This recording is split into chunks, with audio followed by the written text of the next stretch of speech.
When you listen to a lovely piece of music, you're being exposed to musical consonance. The word comes from the word part S-O-N that indicates sound, like in sonic and sonata, and the word part C-O-N, which indicates with. Thus, consonants indicate sounds that go with each other in a harmonious way. But of course, not all sounds do go together in a harmonious way. In dissonance, sounds clash with each other, and the result could be confusing, unsettling, and uncomfortable. With the kind of earmuffs that are used by marksmen at a shooting range, you could drown out the dissonance. But there's another kind of dissonance that earmuffs can't drown out. Cognitive dissonance. The feeling of mental discomfort and agitation in your brain created by attempting to hold two contradictory beliefs inside the same brain at the same time. Cognitive means having to do with the mind. Cognitive dissonance is lack of harmony in your thinking. The term cognitive dissonance was coined in the early 1950s by social psychologist Leon Festinger. Festinger and two associates co-authored a book published in 1956 that is a classic in social psychology courses titled When Prophecy Fails. It introduced the term and elaborated on the concept in the context of a research project undertaken by the authors. Festinger and his associates had studied the history of groups in the past which had publicly declared a specific date when cataclysmic events would bring about the end of the world. Often the members of such group had believed that they made up a small band of chosen people who would be supernaturally rescued in some way, such as caught up into heaven or raptured by God before the cataclysm, and that they had the responsibility to warn others and urge them to become part of the group. The social psychologists had come to a theory about what happens to the people in such groups when prophecy fails. Such failure would naturally set up cognitive dissonance in the minds of these people. The belief in the utter certainty of the prediction would clash with the utter reality of the fact that the prediction failed, a situation termed the disconfirmation of the belief. In the fall of 1954, Festinger and his associates had stumbled on a small group forming in the Chicago area whose founder was predicting a great catastrophe. Tremendous tectonic shifts down the center of the U.S. on December 21st would cause a gigantic rift that would stretch from Canada to the Gulf of Mexico, accompanied by massive flooding, destroying most life in its wake. This would be the first of a string of catastrophes that would soon engulf the whole earth. Gurus who made such claims and gathered small followings around themselves weren't that uncommon in America, where do-it-yourself religion had been, since the nation's earliest days, a popular pastime for folks with a certain type of grandiose personality issues. But what was uncommon in this instance was the type of group that suburban Chicago housewife Dorothy Martin was gathering around her. It was a flying saucer cult. She and her followers would escape the catastrophe, rescued on or before midnight December 20th by alien beings who would come and whisk them away in flying saucers. Mrs. Martin claimed that extraterrestrial beings called the Guardians from a planet named Clarion had been projecting messages to her since early 1954. Their spokesman called himself Sananda and was a reincarnation of Jesus Christ. These messages were revealed by automatic handwriting. She described her first experience with automatic writing this way. I felt a kind of tingling or numbness in my arm, and my whole arm felt warm right up to the shoulder. Without knowing why, I picked up a pencil and a pad that were lying on the table near my bed. My hand began to write in another handwriting. I looked at the handwriting, and it was strangely familiar, but I knew it was not my own. I realized that someone else was using my hand. In August, she received the first warning from Sananda about the coming catastrophe. Although this may sound outlandish, finding people who were giving credence to flying saucers in the early 1950s wasn't all that difficult.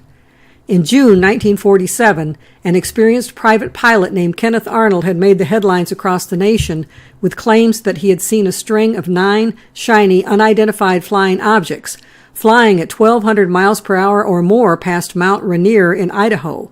He described the object's shape as saucer-like. His description of the objects led to the press quickly coining the slang term flying saucer when referring to unidentified flying objects, or UFOs. More reports of sightings of similar UFOs by others followed from the U.S. and around the world.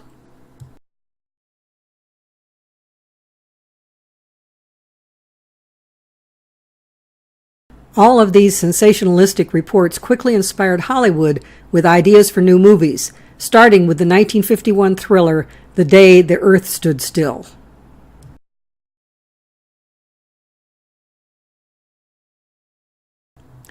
All the news headlines and Hollywood hype also led to and fed a certain type of mania in some people. And among those with the mania was Dorothy Martin. She began attending flying saucer lectures and discussion groups.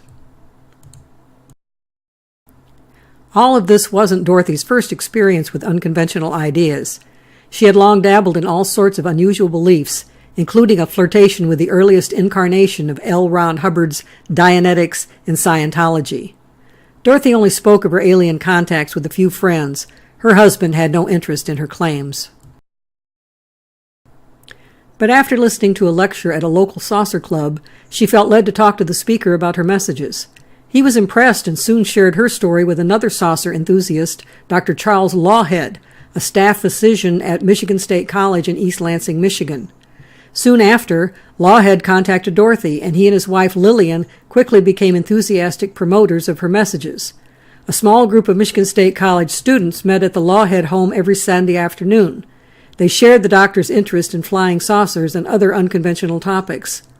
When the students returned from summer vacation in 1954, Lawhead introduced them to the messages, including the warning about December 21st. Most of the students, already predisposed to unconventional claims, became enthusiastic students of Mrs. Martin's writings. Dorothy, Charles, and Lillian exchanged visits to one another's home frequently in the coming weeks, even though Dorothy's home in Oak Park, Illinois, was about 225 miles from East Lansing. Dorothy had been very timid about sharing the messages, but Charles had no such compunctions. In late August, he created a press release and sent it out to 50 editors and publishers across the U.S. When not one of them responded to any further inquiry, he sent out a second. That one garnered one response. The local newspaper in Oak Park printed a story about Dorothy's claims. And that caught the attention of Leon Festinger and his associates. They realized the situation provided a perfect opportunity to test the validity of their theories about what happens when such prophecies fail. For, of course, they were 100% certain that Dorothy's claims were not true. They hired several assistants to help in this field project and made a plan to infiltrate the new group, pose as true believers, and observe the growth of the group and the activities and discussions of Dorothy and her followers from inside their gatherings. Their hope was to be right on the scene when the prophecy finally and clearly failed and observe how Dorothy and the others coped with the disconfirmation of their fervent beliefs. The plan worked. The team was able to observe the group firsthand from mid-November through the end of December, both before and after the date of the predicted apocalypse. On Thursday, December 16, chaos erupted at Dorothy's house. Dr. Lawhead was already there to await the expected arrival of the saucer aliens before midnight on the following Monday. Michigan State College had received numerous complaints from parents of college students who had been meeting at Lawhead's home. Administrators decided he was causing problems among some of the student body, and on December 15th, he was asked to resign. The press was told that the problem wasn't the doctor's personal beliefs. The college president stated that our objection was when he was using his position in the college to propagandize students on a peculiar set of beliefs of questionable validity and of a nature to likely upset the peace of mind of the students and affect adversely the quality of their college work. The news services picked up the story of Lawhead's dismissal, and by Friday morning, December 16, reporters from across the nation were all over the story. Details of Dorothy's messages, including the predicted cataclysm, became public knowledge. At that point, the little group was forced to deal with a constant barrage of phone calls and knocks on the door. It wasn't just reporters who came or called, or even other people with a serious interest in flying saucers. Over the next few days, there was also an influx of hecklers and pranksters who showed up to tease or mock the group. Some even pretended to be outer space aliens, bringing further word from the Guardians. Dorothy and her followers had a difficult time recognizing when they were being pranked, since they were ready and willing to believe the claims. This is obvious when you realize that at one point on Monday afternoon, Dorothy turned the television to the Captain video program and instructed the company to watch carefully for coded messages intended for them. She was sure there would be one on the program. but no such message was discerned by anyone. Evening, Monday, December 20th, finally came. A hush settled over Dorothy's house where many of the group were gathered. The guardians had warned that anyone with any kind of metal on their clothes or body would be unable to enter the saucer. So before settling in for the final wait, they had each diligently removed zippers, snaps, hooks, belt buckles, watches, and jewelry. By a few minutes to midnight, most were no doubt almost holding their breath. And then midnight came. And midnight went, but no saucer came. The disconfirmation happened, and each member of the group had to face cognitive dissonance. The upshot of it all was that the theory of Leon Festinger and his associates was indeed validated by the aftermath when prophecy failed in 1954. So what was that theory? Common sense would tell you that the solution to such a traumatic disconfirmation would be for the believers to let go of the obviously false belief and immediately relieve the jangling in their heads. But the theory of Festinger and his associates proposed that common sense would be wrong. Oh, under such conditions, some people do give up their belief. They may be very embarrassed for having been misled, but they will sheepishly let go. But the conclusion that the authors of When Prophecy Fails came to is that many people and groups faced with such a situation will not back down. Instead, they will blind their eyes to reality. They will devote themselves to the false belief with even more fervor. And in many cases, they will invest their efforts feverishly in proselyting, attempting to make new converts who will embrace the belief. They will develop elaborate, even outlandish explanations for the failure of the prediction to occur on the exact date announced ahead of time, but will insist everything else about their system of belief is still solid. And often they will insist that the predicted chain of events will surely occur, just on a slightly adjusted time schedule. However, it does take a certain set of circumstances to lead someone to become so blinded. Festinger and his co-authors concluded that the following complete set of conditions is necessary to lead to increased conviction in beliefs and intensified proselyting among believers following disconfirmation. The belief must be held with deep conviction and be relevant to the believer's actions or behavior. The belief must have produced actions that are arguably difficult to undo.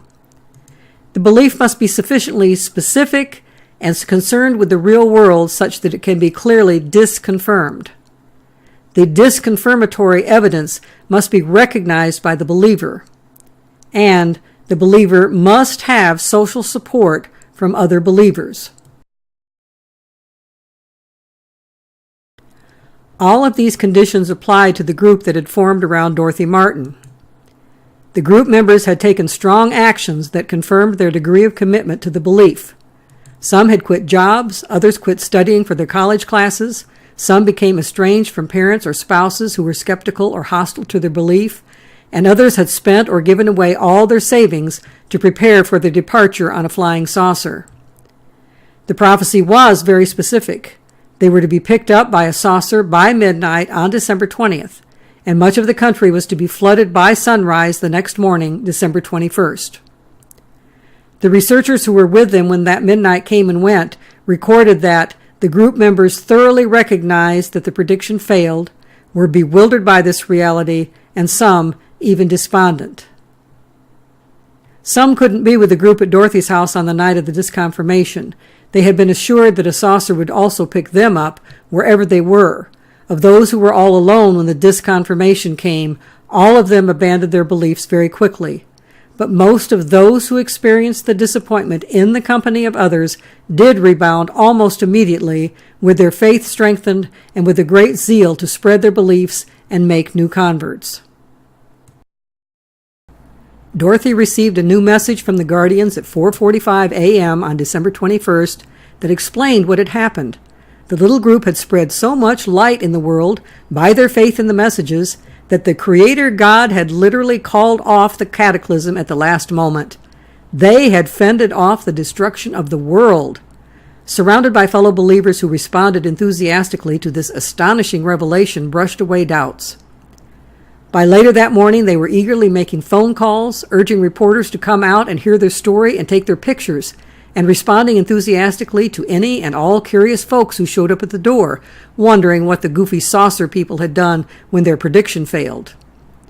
On December 23rd, Dorothy received another message from the Guardians, insisting that if the group of believers still at Dorothy's home would go outside and sing Christmas carols on the street on Christmas Eve, they would be visited by spacemen who would land in a flying saucer at precisely 6 p.m.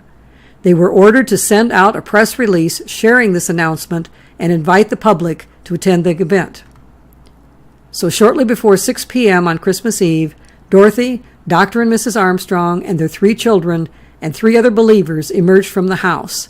An unruly crowd of about 200 curiosity seekers did show up and milled around while the group sang for about 20 minutes. When 6 p.m. came and went, the little chorus headed back into Dorothy's house, pressed on all sides by onlookers as they made their retreat. But even this very clear disconfirmation did not deter them from their belief in the messages. They immediately invented excuses, including speculation that spacemen had been there in the street, but they were invisible to any humans, or that some of the people in the crowd were actually spacemen in disguise. While they still had one another to reinforce their beliefs, they were impervious to any further challenges to their faith.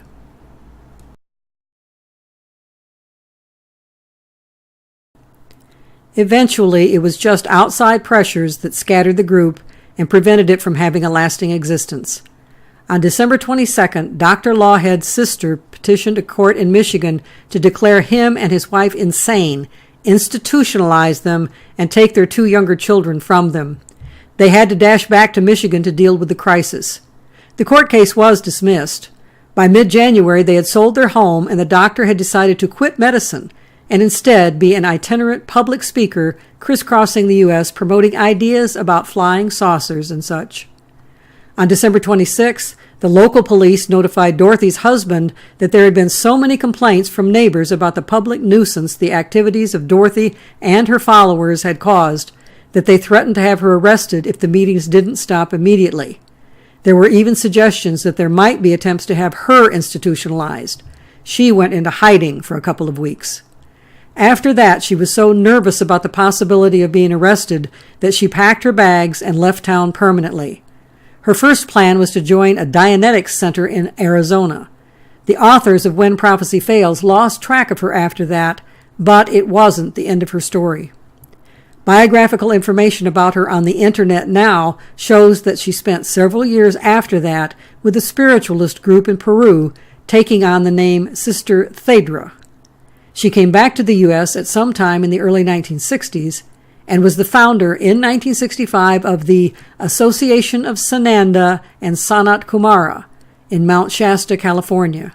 She gathered another small group of believers around her with whom she shared messages from outer space. Dorothy Martin died at age 92 in 1992. It has been over 60 years since the publication of When Prophecy Fails. The term cognitive dissonance has since become a central concept, applied in all sorts of situations of interest to the fields of psychology and social psychology. It has also entered into the common vocabulary of society, used to help explain all sorts of phenomena far beyond just the topic of fringe religious groups and their forays into prophecy. Any time a person is committed to a strong conviction about any topic, but then admits into his mind seriously contradictory evidence, there will be a sense of dissonance. Eventually, the discomfort will lead to attempts to restore mental peace, and the methods chosen often parallel those used by people who deal with failed prophecy. Take the issue of smoking. Consider what it's like for a 40-year-old man who has been regularly smoking cigarettes since youth, maybe up to 2 packs a day. He loves his cigarettes. He craves the smell of the smoke, enjoys rolling the cigarette between his fingers, the feel of the cigarette in his lips, the temporary relief from stress he feels when he drags on the cigarette. In other words, inside his brain is a constellation of thoughts. Cigarettes are my friends.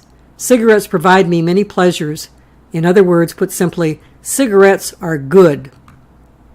But lately he has increasingly noticed some unpleasant symptoms. He's short of breath. has a nasty recurring cough that may hang on for weeks, and has a hard time shaking respiratory infections. So sooner or later he might entertain the contrary thought in his head, cigarettes may be harming me. But of course they can't be, because they are his friends. These two contrary thoughts lead to cognitive dissonance. The theory of cognitive dissonance suggests he will try various methods to bring his mind back into a state of harmony. He could just honestly admit that all evidence points to the harm of the cigarettes, and would thus give up his belief that cigarettes are his friends, leading him to a serious attempt to quit. But everyone knows a long-term smoker seldom uses the honest admission method to diminish the dissonance. To add to the problem, non-smoker friends and family tend to nag him to quit, telling him of the dangers of smoking. This increases the dissonance. Unfortunately, smokers often choose to deal with this by avoiding non-smokers as much as possible, and surrounding themselves with fellow smokers who understand and accept them. They may regularly hang out at the bar or the pool hall instead of heading home after work. But what happens if an older family member, also a lifelong smoker, contracts lung cancer? What happens when the younger smoker has to watch a beloved grandfather deteriorate and eventually die a miserable death attached to machines in the hospital? Common sense would indicate that this should add greatly to the smoking is bad side of the dissonance. So much so that a committed smoker might finally face the lie that cigarettes are his friends and decide to reject them. But common sense would again be wrong. A committed smoker can blind his eyes to reality and comfort his brain with the thought that he's much younger than Grandpa, he still has plenty of time to give up smoking later, in time to head off cancer, much later, someday when he feels like it. You might say that the theory of cognitive dissonance emphasizes how little influence common sense has at times on large numbers of people, especially when it is related to questioning an idea really precious to them. It was much easier for smokers back in the 1960s and before to fend off cognitive dissonance. Cigarette smokers and cigarette ads were everywhere. And ads of the 1920s to 1960s often touted all the alleged good features of cigarette smoking. In the 1920s, it was promoted by Madison Avenue as an absolute requirement for keeping the slender figure admired in that era. Then they added the news that it is a great digestive aid, and finally ads just openly celebrated how much pleasure sucking smoke into your lungs brought you.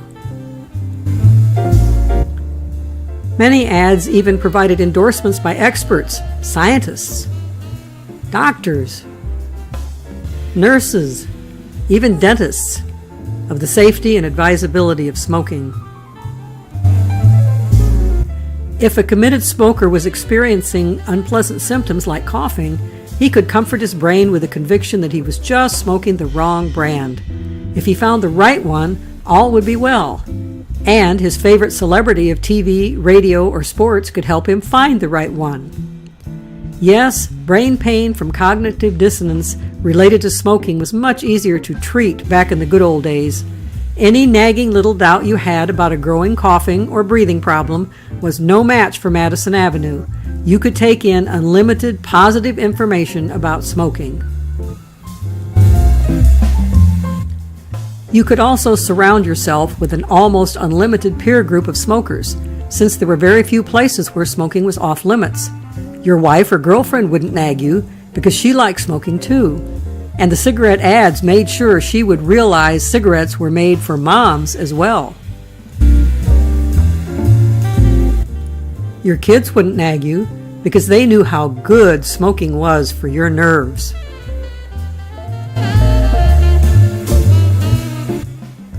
Yes, the kids were likely just waiting until they were old enough to smoke and be cool too. And even if they were too young to smoke, their cartoon favorites and action figures could. Movie and music celebrities posed for publicity shots with cigarette in hand.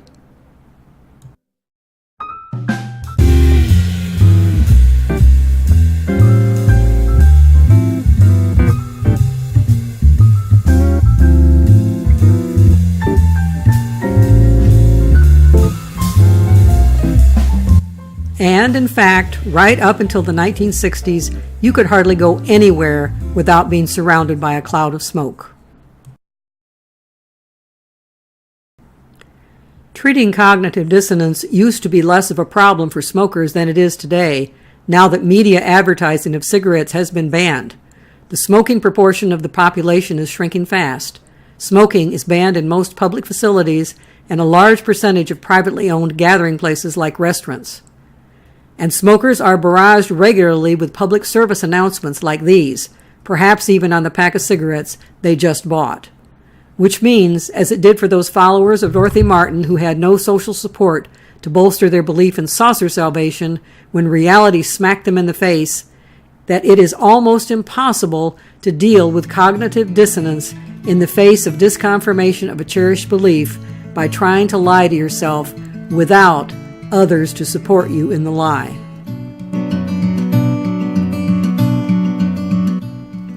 But never fear. With Facebook and Twitter and their social media cousins available 24 hours a day, 7 days a week now, you can find your own place to hang out with other folks who approve of and agree with whatever your cherished habits, preferences, beliefs, or prejudices are, including in the area of partisan politics. So even if you occasionally have nagging doubts from reading or watching news commentators who present information that challenges your prejudices or preconceptions, you can retreat to your social media circle of choice, now often referred to as an echo chamber. Yes, in the 21st century, it is actually easier than ever to muffle cognitive dissonance and find peace of mind, even if the methods end up insulating you from the real problems in the real world that need solving.